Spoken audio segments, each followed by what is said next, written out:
আজও রাজধানীর ফিলিং স্টেশনগুলোতে জ্বালানি তেলের সংকট অব্যাহত আছে, তবে তেলের জন্য লাইন আগের তুলনায় কম। আমরা এই বিষয়ে আরও জানবো। আমাদের সাথে যোগ দিচ্ছেন সহকর্মী হুমায়ুন রশিদ, তিনি আছেন বিজয় সরণিতে। হুমায়ুন, আজকে সরবরাহ পরিস্থিতি কেমন দেখছেন? গ্রাহক এবং পাম্প কর্তৃপক্ষ কি বলছেন?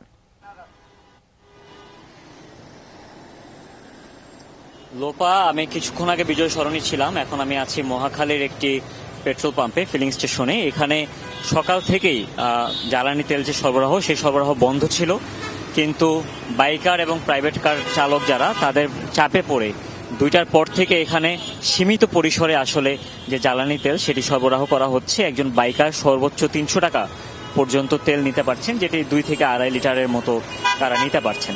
এখানকার বাইকার এবং যারা কিনা পেট্রোল পাম্প মালিক বাইকার, তারা বলছেন যে আজকে ঢাকা শহরে জ্বালানি তেলের যেই সরবরাহ সংকট সেটি আরও তীব্র হয়েছে। সকাল থেকে বেশিরভাগ ফিলিং স্টেশনগুলো বন্ধ ছিল এবং তারা আসলে বারবার এক একটা ফিলিং স্টেশনে গিয়ে গিয়ে তেল না নিয়ে তারা ফিরে আসতে হচ্ছিল।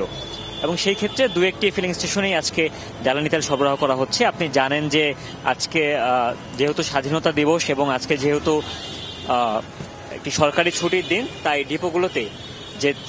ডিপোগুলো থেকে যে তেল সরবরাহ, সেই সরবরাহ বন্ধ রয়েছে। তবে আগামীকাল শুক্রবার হলেও তারা তেল সরবরাহ করবে বাংলাদেশের বর্তমান পরিস্থিতি বিবেচনা করে। লোপা। হুমায়ুন, আপনাকে ধন্যবাদ আমাদের সাথে যোগ দেওয়ার জন্য।